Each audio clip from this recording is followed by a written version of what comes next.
আসসালামু আলাইকুম প্রিয় ভাইরা, এখন আপনারা শুনছেন ইসলামের ইতিহাস বা হিস্ট্রি অফ ইসলামের নবম পর্ব। আগের পর্বে আপনারা শুনেছেন প্রিয় নবী হযরত মুহাম্মদ সাল্লাল্লাহু আলাইহি সাল্লামকে মক্কার মুশরিকরা তিনটি লোভ দেখিয়েছিলেন, যেগুলি হলো অর্থ, নেতা এবং সুন্দরী নারীর। কিন্তু প্রিয় নবী সাল্লাল্লাহু আলাইহি সাল্লাম সবকিছুকে তোয়াক্কা করে চাচা আবু তালিবকে বলেছিলেন, চাচা যান, আমার ডান হাতে যদি সূর্য এবং বাম হাতে যদি ওরা চন্দ্রও এনে দেয়, তবুও আমি আমার কাজে বিরত থাকব না। প্রথমের দিকে চাচা আবু তালিব ভয় ঘাবড়ে গিয়েছিলেন এবং বলেছিলেন, আমি আর পারব না। কিন্তু পরে ভাতিজার দৃঢ় কণ্ঠের কথা চিন্তা করে তিনি বলেছিলেন, যাই হোক না কেন আমি তোমার সাথে আছি। এখন শুনছেন আবিসিনিয়ায় হিজরত। কুরাইশদের সকল চেষ্টায় ব্যর্থ হল।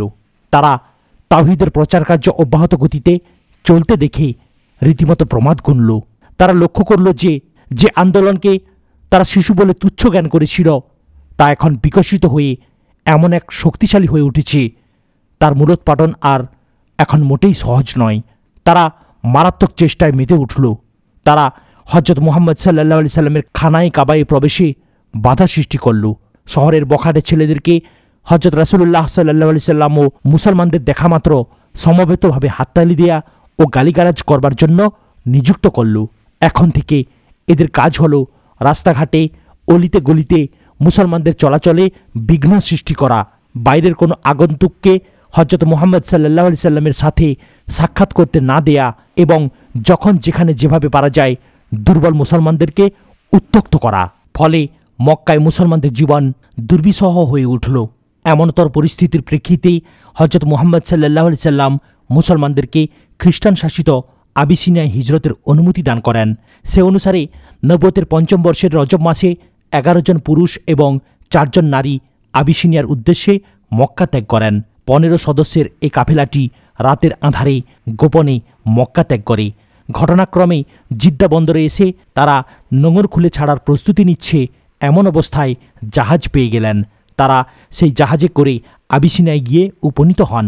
এই প্রথম হিজরতকারী দলের সদস্যদের মধ্যে উল্লেখযোগ্য হচ্ছেন হযরত উসমান ইবনে আফফান রাদিয়াল্লাহু তাআলা আনহু, হযরত উসমান রাদিয়াল্লাহু তাআলা আনহুর সহধর্মিণী রুকাইয়া বিনতে রাসূলুল্লাহ সাল্লাল্লাহু আলাইহি সাল্লাম, হযরত হুযায়ফা ইবনে উতবা রাদিয়াল্লাহু তাআলা আনহু, হযরত উসমান ইবনে মাজউন রাদিয়াল্লাহু তাআলা আনহু, হযরত আব্দুল্লাহ ইবনে মাসউদ রাদিয়াল্লাহু তাআলা আনহু, হযরত আব্দুর রহমান ইবনে আউফ রাদিয়াল্লাহু তাআলা আনহু, হযরত জুবাইর ইবনুল আওয়াম রাদিয়াল্লাহু তাআলা আনহু, হযরত মুসআব ইবনে উমাইর রাদিয়াল্লাহু তাআলা আনহু, হযরত আমির ইবনে রাবিয়া রাদিয়াল্লাহু তাআলা আনহু, হযরত সুহাইল ইবনে বাইদা রাদিয়াল্লাহু তাআলা আনহু, হযরত আবু সালামা ইবনে আব্দুল আসাদ রাদিয়াল্লাহু তাআলা আনহু, হযরত আবু সাবুরা ইবনে রেহেম আমিরি রাদিয়াল্লাহু তাআলা আনহু, হযরত হাতিম ইবনে আমির রাদিয়াল্লাহু তাআলা আনহু, হযরত উম্মে সালামা বিনতে আবু উমাইয়া, আবু সালামার স্ত্রী, যিনি আবু সালামার মৃত্যুর পর নবী সহধর্মিণী হয়েছিলেন, হযরত সাহাল বিনতে সুহাইল আবু হুজাফা রাদিয়াল্লাহু তাআলা আনহুর সহধর্মিণী। এরা কুরাইশদের মশহুর ও শক্তিশালী কবিলার লোক ছিলেন, যার দ্বারা প্রতীয়মান হয় যে এ পর্যায়ে অত্যাচার কেবল গোলাম বাঁদি বা দুর্বল শ্রেণীর মুসলমানদের উপরই সীমাবদ্ধ ছিল না, বরং তা সকল দুর্বল নির্বিশেষে সকল কবিলার ও সকল শ্রেণীর মুসলমানদের প্রতি নির্বিচারে ও নির্দ্বিধায় চালিয়ে যাওয়া হচ্ছিল। উপরন্তু এটাও প্রতীয়মান হচ্ছে যে দুর্বল শ্রেণীর মুসলমানদের এত দূর দেশে হিজরত করে যাওয়ার জন্যে প্রয়োজনীয় সফর সামানও ছিল না যে তারা এত দূরবর্তী দেশে সফরে যাবেন। কাফিররা যখন মুসলমানদের হিজরত ও আবিসিনিয়ার দিকে যাত্রার সংবাদ পেল, তখন তারাও তাদের পশ্চাৎধাবন করল। কিন্তু কাফিরদের জিদ্দায় পৌঁছাবার পূর্বেই জাহাজ জিদ্দা থেকে ছেড়ে দিয়েছিল। আবিসিনিয়ায় পৌঁছে মুসলমানরা স্বস্তির সাথে জীবনযাপন করছিল। তারপর একে একে আরও অনেক মুসলমানই আবিসিনিয়ায় হিজরত করতে থাকেন। হযরত জাফর ইবনে আবু তালিবও আবিসিনিয়ায় মুসলমান ভাইদের সাথে গিয়ে মিলিত হন। ফলে এ পর্যন্ত আবিসিনিয়া মুসলমানদের সংখ্যা 83-তে উন্নীত হল। মুসলমানদের আবিসিনিয়ার উপস্থিতির কয়েক মাসের মধ্যেই তারা গুজব শুনতে পেলেন যে মক্কাবাসীরা ইসলাম গ্রহণ করে ফেলেছে বা তাদের সাথে মুসলমানদের সন্ধি হয়ে গেছে। এখন আর মক্কায় মুসলমানদের ভয়ের কোনো কারণ নেই। এই গুজব শুনে মুসলমানদের কেউ কেউ আবিসিনিয়া থেকে মক্কায় ফিরেও যান। কিন্তু মক্কার নিকটবর্তী হতেই তারা জানতে পারল যে ওই সংবাদ আসলে গুজব ছিল। তাই কেউ কেউ রাস্তা থেকেই আবিসিনিয়ায় ফিরে যান, আবার কেউ কেউ কোনো প্রভাবশালী কুরাইশি ব্যক্তির জামানত নিয়ে মক্কায় আসেন। এরা মক্কায় এসে আরও মুসলমানদের সঙ্গে নিয়ে পুনরায় আবিসিনিয়ায় যাত্রা করল এটাকে আবিসিনিয়া মুসলমানদের দ্বিতীয় হিজরত নামে অভিহিত করা হয়ে থাকে। এই পর্যায়ে আবিসিনিয়ায় মুসলমানদের সংখ্যা 100-তে উন্নীত হল। আবিসিনিয়ার সম্রাটের নিকট কুরাইশদের আবদার, মক্কার লোককে মুসলমান হয়েই আবিসিনিয়া হিজরত করে চলে যেতে দেখে এবং সেখানে আরামে জীবনযাপন করতে দেখে মক্কার কাফিররা প্রমাদ গুনল। এভাবে ক্রমে ক্রমে তাদের বিরাট শক্তি মুসলিম শক্তিতে রূপান্তরিত হয়ে বাইরে একটি শক্তিশালী কেন্দ্র গড়ে তুলবে এবং শেষ পর্যন্ত বাইরে থেকে তাদের উপর কোনো বিপদ আপতিত হতে পারে। এসব ভেবে তারা ভীষণ চিন্তায় পড়ে গেল। তাই তারা মক্কায় হজরত মুহাম্মদ সাল্লাল্লাহু আলাইহি সাল্লামের অনুচরবর্গের উপর অত্যাচারের মাত্রা বাড়িয়ে দিল এবং মক্কার দুজন সম্ভ্রান্ত ব্যক্তি আমর ইবনুল আস ও আবদুল্লাহ ইবনে রাবিয়াকে দূতরূপে আবিসিনিয়ার সম্রাট নাজাশির দরবারে প্রেরণ করল। পূর্ব থেকেই মক্কার কুরাইশবর্গ এবং আবিসিনিয়া সম্রাটের মধ্যে একটা বাণিজ্য চুক্তি বর্তমান ছিল, আর সে অনুসারেই আবিসিনিয়া ও মক্কার মধ্যে ব্যবসা বাণিজ্য চলছিল। এ দুজন দূতের নিকট তারা আবিসিনিয়ার সম্রাটের জন্যে বহু মূল্যবান উপঢৌকনাদিও দিয়েছিল। শুধু আবিসিনিয়া সম্রাটের জন্যই নয়, তার পারিষদবর্গের জন্যেও তারা মূল্যবান উপঢৌকন প্রেরণ করল। কুরাইশ দূতদ্বয় আবিসিনিয়ায় পৌঁছে আবিসিনিয়ার রাজদরবারে এসব উপঢৌকন পেশ করল।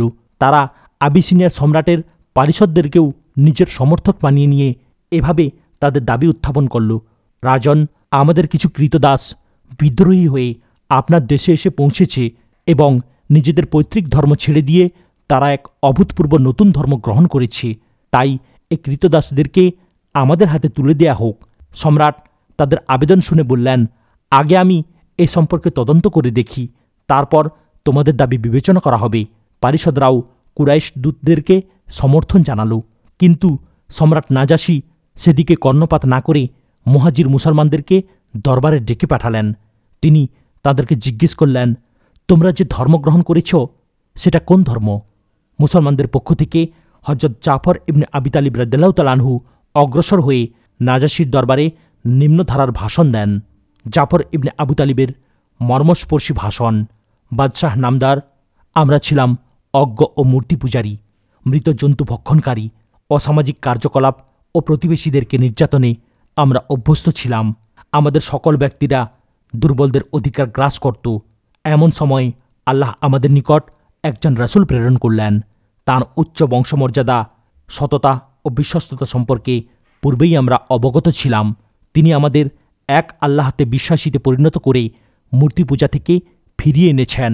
সত্য বলতে, আমানত রক্ষা করতে ও নেক আমল করতে হুকুম করেছেন এবং পাপাচার, মিথ্যা কথন এবং পিতৃহীনদের সম্পদ গ্রাস করতে তিনি আমাদেরকে বারণ করেছেন। সত্যবাদিতা, বিশ্বস্ততা ও প্রতিবেশীর প্রতি সৌহার্দ্যমূলক আচরণের নির্দেশ দান করেছেন। তিনি আমাদের হত্যা ও রাহাজানি থেকে ফিরিয়ে এনেছেন এবং আল্লাহর ইবাদত করতে নির্দেশ দিয়েছেন। আমরা সেই রাসূলের উপর ঈমান এনেছি এবং তার আনুগত্য অবলম্বন করি। এজন্যে আমাদের স্বজাতি আমাদের প্রতি রুষ্ট হয়ে গেছে। তারা আমাদেরকে নানারূপে নির্যাতন করে। অগত্যা আমরা দেশ ত্যাগ করে আপনার দেশে এসে আশ্রয় নেই। আমাদের এ প্রতীতি রয়েছে যে আপনার দেশে আমাদের প্রতি কোনরূপ অবিচার করা হবে না।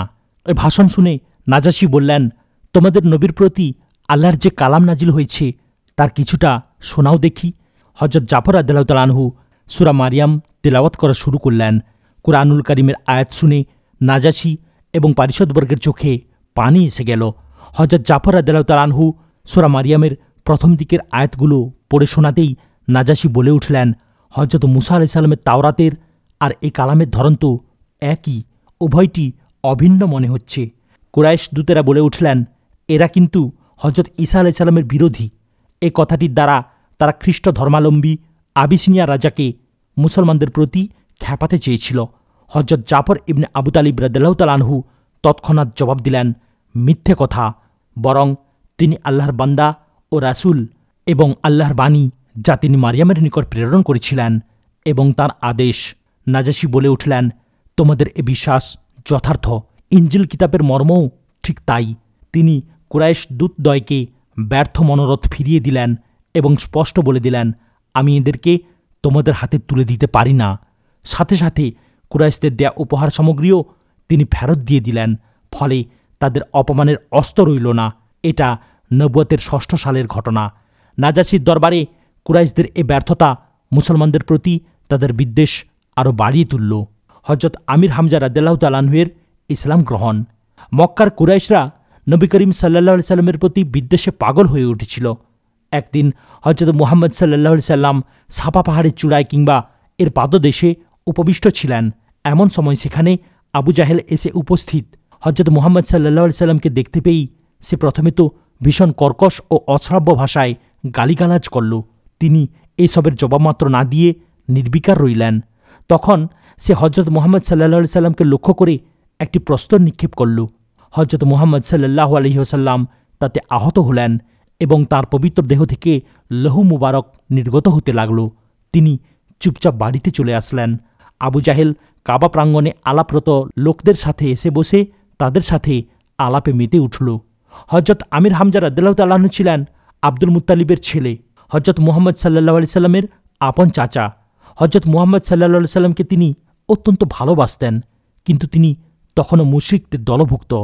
তিনি প্রতিদিন ভোরে তীর ধনুক নিয়ে শিকারে বের হতেন এবং সারাদিন শিকারের সন্ধানে ঘোরাফেরা করে শিকার করে সন্ধ্যায় ফিরতেন। ফিরেই সর্বপ্রথম তিনি কাবায় গিয়ে তাওয়াফ করতেন, তারপর ঘরে ফিরতেন। ওই দিনও শিকার করে আপন অভ্যাস মতো তিনি ফিরছিলেন। পথেই আবু জাহেলের বাঁদির সাথে তার দেখা হয়ে গেল।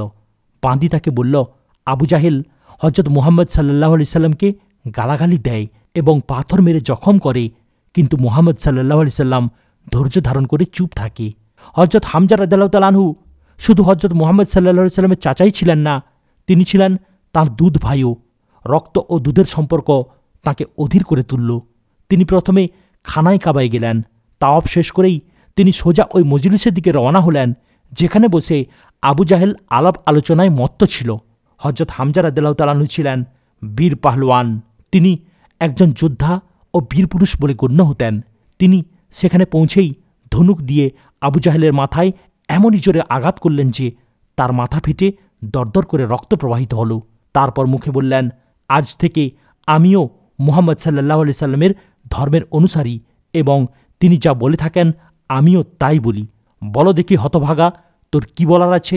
আবু জাহেলের লোকজন তাতে ক্রুদ্ধ হয়ে তার সপক্ষে উঠে দাঁড়ালো, কিন্তু আবু জাহেল হামজাকে তার বীরত্বের জন্য ভয় করত।